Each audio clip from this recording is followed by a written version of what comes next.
बिहार में एक गांव है, गांव के लोग मिलकर के तैयारी करते हैं महाकुंभ स्नान के लिए। उसी गांव के अंदर रहने वाली कौशल्या देवी, उनके मन में भी ये जिज्ञासा जागती है। वो सोचती हैं कि मैं भी क्यों ना कुंभ स्नान के लिए चलूं।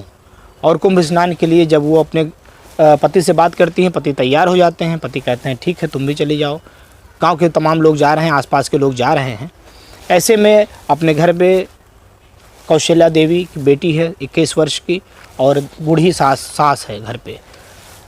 बेटी जिसका नाम आरती है, आरती से कौशल्या देवी कहती है कि मैं जा रही हूँ प्रयागराज कुंभ स्नान के लिए, तुम घर पर रहना और अपनी दादी का ध्यान रखना। आरती कहती है कि ठीक है माँ, आप आराम से जाइए और घर की चिंता मत करिए। जा कर के आप अच्छे से पूजा पाठ करके आइएगा और गंगा जल लाइएगा, ताकि हम लोग भी यहीं पर ही पानी में ये गंगा जल प्रवाहित कर डाल करके स्नान कर लेंगे तो हम भी शुद्ध हो जाएंगे। ये सारी बातें कहती है माँ बेटी के बीच में बातचीत होती है। बाकायदा बेटी खाना बनाती है, पूड़ी और तमाम जो बनता है सब कुछ बनाकर देती है। माँ और गांव के लोग मिलकर के सब लोग बस में बैठते हैं। कौशल्या देवी वहाँ से रवाना हो जाती है। घर में जब वो अकेली बैठी होती है, अचानक से वो अपना फ़ोन निकालती है। खुद को अकेला महसूस करती है, तुरंत फ़ोन लगाती है और कहती है हेलो दीपक। अब दीपक जो सामने से मोबाइल फ़ोन पे बात कर रहा होता है, वो कहता है कि हाँ आरती, बहुत दिन बाद फ़ोन लगाया, क्या बात है। आरती कहती है कि यूँ तुम अकेले अकेले छुप छुप के मिला करते थे, कहीं गार्डन में, कहीं बाज़ार में, कहीं इधर से उधर। आज तुम्हारे पास बहुत अच्छा मौका है, तुम आज शाम को जल्दी से मेरे घर पर आ जाओ, क्योंकि माँ महाकुंभ स्नान के लिए निकल गई है और 1-2 दिन बाद आएगी। तुम पूरे समय मेरे साथ रह सकते हो, क्योंकि घर में बूढ़ी दादी माँ है, मैं उनको संभाल लूँगी। दीपक ये बात को सुनता है तो उसके मन में बड़ी खुशियाँ जागृत हो जाती है। वो तुरंत बाइक उठाता है और आरती के घर पहुंच जाता है। आरती उस समय तैयार होकर के बैठी हुई रहती है दीपक के इंतज़ार में। दीपक जैसे ही वहाँ पहुँचता है तो आरती दरवाज़ा खोलती है तो देखती है दीपक के साथ में उसका एक और दोस्त है जिसका नाम पंकज है, वो भी वहाँ पर रहता है। वो पूछती है दीपक ये कौन है, पंकज को तुम साथ में क्यों लाए हो, मैंने तो तुम्हें बुलाया था, तुमको अकेले आना चाहिए था, 2 दिन की बात थी, तुम अब इसको लेकर क्यों आए हो, ये कौन है। दीपक कहता है ये पंकज है, मेरा दोस्त है, और जैसे मैं हूँ ऐसे तुम पंकज को समझो, और ये भी हमारे साथ में ही रहेगा। जैसे ही इस बात को आरती सुनती है वो तुरंत घबरा जाती है। वो कहती है कि तुम पागल हो गए हो, ऐसी बातें कर रहे हो, ये इस लड़के को क्यों लेके आए हो साथ में, इसको तुम तुरंत यहाँ से भगाओ, नहीं तो मैं तुम्हारे ये दरवाज़ा यहीं पर बंद कर दूँगी। दीपक इस बात को सुनता है तो गुस्सा हो जाता है। कहता है कि अरे मुझको इतनी दूर से तुमने बुला लिया और अब मुझको यहाँ से भगा रही हो, बेइज्जती कर रही हो। आरती जो रहती है वो फिर शांत तरीके से बोलती है कि तुम्हारी दीपक, मेरी तुम्हारे साथ शादी होने वाली है, इसीलिए मैंने तुमको यहाँ बुलाया, तुम मेरे मंगेतर हो, लेकिन तुमने इस पंकज को यहाँ पर क्यों बुला लिया, पंकज का यहाँ पर क्या काम है। वो कहता है कि देखो आरती, मुझको जैसा तुम अपना पति समझती हो और मेरी तुमसे शादी होने वाली है, मुझको कोई दिक्कत नहीं है, तो तुम्हें क्या, किस बात की परेशानी है, पंकज से तुमको क्या दिक्कत है। आरती कहती है कि नहीं, तुम तुरंत इसको यहाँ से भगाओ, नहीं तो मैं तुरंत दरवाज़ा बंद कर दूँगी। दीपक उसकी बात मान लेता है, कहता है कि चलो ठीक है, कम से कम अंदर तो आने दो, इतनी दूर से आए, पानी तो पिला दो। आरती कहती है ठीक है, मैं पानी पिला दूँगी, लेकिन उसके बाद तुम्हें तुरंत यहाँ से पंकज को भगाना पड़ेगा। दोनों लोग बैठते हैं, आरती जाती है घर के अंदर से पानी लाती है, मीठा लाती है, दोनों लोग पानी पीते हैं।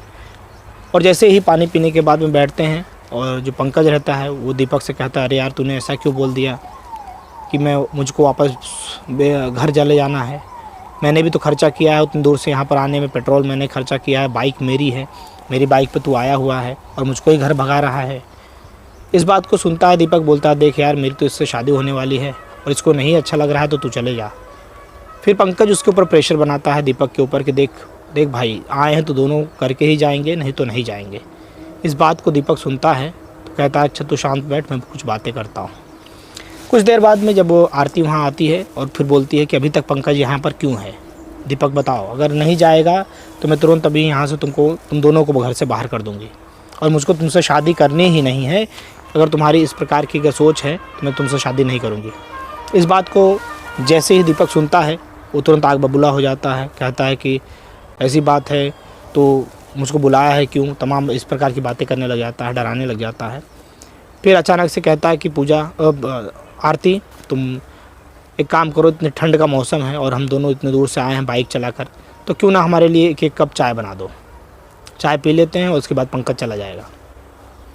आरती जैसे ही किचन में जाती है चाय बनाने के लिए, दोनों बैठे रहते हैं। पीछे से पंकज उसको देखता है, आरती को, उसके बदन को देखकर पंकज के अंदर कामुकता इतनी ज़्यादा जागृत हो जाती है, वो कहता है कि देख दीपक, अगर मेरी बात नहीं मानेगा तो दोनों की दोस्ती टूट जाएगी। ये सारी बातें दोनों के बीच में चल रही होती है। तभी अचानक से दीपक अंदर जाता है कमरे के अंदर और आरती का धीरे से पीछे से पकड़ता है और उसके दोनों हाथों को बांध देता है, मुंह में रुमाल ठूस देता है और ले जा कर के बेडरूम में बंद कर देता है।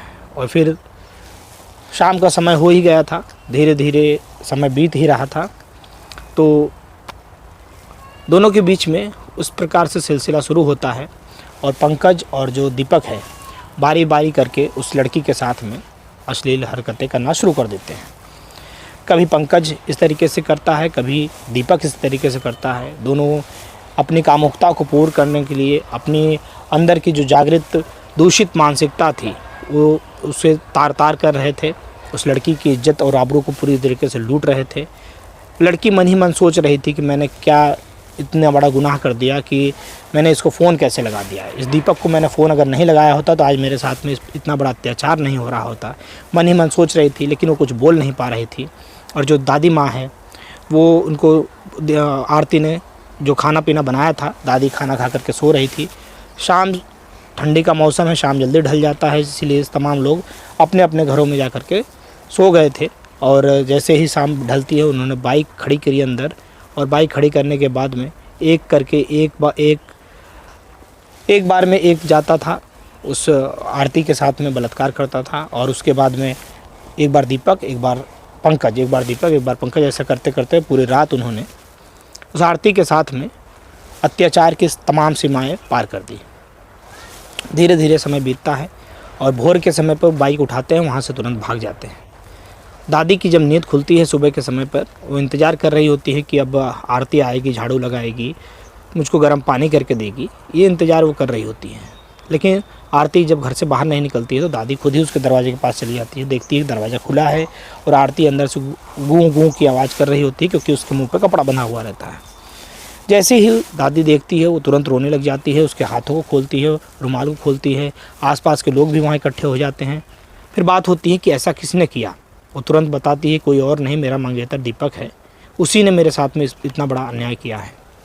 तुरंत वो लड़की उसकी दादी कहती है मेरे साथ तुरंत पुलिस स्टेशन चलो, और पुलिस स्टेशन चलने के बाद में इसके खिलाफ़ कंप्लेंट लिखाओ। आरती कहती है मैं पहले माँ से बात कर लेती हूँ और उसी के बाद में आगे का जो भी माँ कहेगी मैं करूँगी। तैयारी शुरू होती है। दादी कहती है माँ को फ़ोन लगाने की ज़रूरत नहीं है, मैं चलूँगी। गांव के ही कुछ लड़के जो हैं साथ में मिल करके थाने पर जाते हैं। थाने पर थानाध्यक्ष से मिलते हैं। थानाध्यक्ष तुरंत एफआईआर दर्ज करते हैं, वो भी चौंक जाते हैं। उनको भी बहुत बुरा लगता है कि कोई मंगेतर ऐसे अपनी होने वाली पत्नी के साथ में कैसे कर सकता है। तुरंत वो अपनी टीम को तैयार करते हैं और टीम तैयार होती है और चले जाते हैं उस लड़के के घर पर। दीपक के घर जब वो पहुँचते हैं, दीपक के पड़ोस में ही वो पंकज का भी घर रहता है। दोनों अपने घर पर ठाठ से सो रहे होते हैं, उनको किसी प्रकार की फिक्र नहीं हो रही होती है।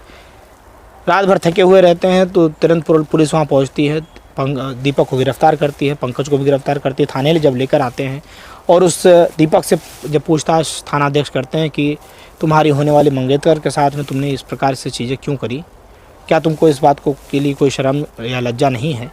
दीपक बोलता है कि मुझको किसी प्रकार की कोई दिक्कत नहीं है, मैं अभी भी इससे शादी करना चाहता हूँ आरती से, और मेरा दोस्त अगर जो पंकज है वो भी मेरी पत्नी के साथ में कुछ भी कर सकता है, इसको मुझसे कोई मनाही नहीं है।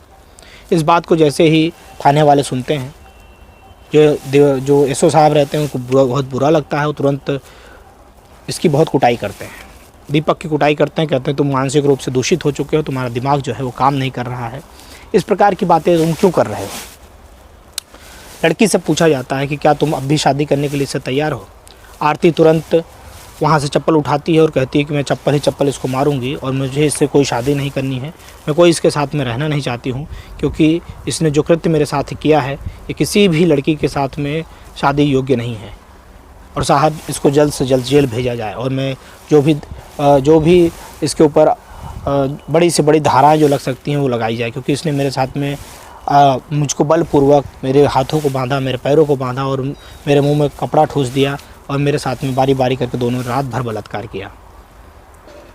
ये घटना सुनने के बाद में पुलिस जो है उसकी माँ को फ़ोन लगाती है अभिभावक के तौर पर और माँ को तुरंत थाने बुलाती है। थाने उसकी माँ आती है और अपने माथे को पकड़ कर ज़ोर ज़ोर से रोने लग जाती है कि हाय, अगर मैं महाकुंभ नहीं गई होती स्नान करने तो ऐसा नहीं बीता होता और मेरी बेटी की कितनी बड़ी गलती है कि मेरी बेटी ने होने वाले दामाद को पहले ही घर बुला लिया।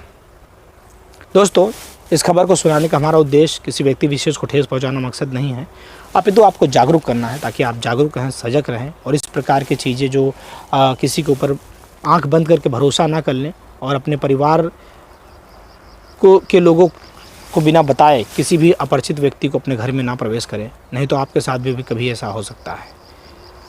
दोस्तों, खबर अगर अच्छी लगी हो, कहानी अगर अच्छी लगी हो, उस वीडियो को ज़्यादा से ज़्यादा शेयर करें और जो भी वीडियो में कमेंट करेगा उनका अगले वीडियो में उनका नाम लिया जाएगा, नाम पुकारा जाएगा।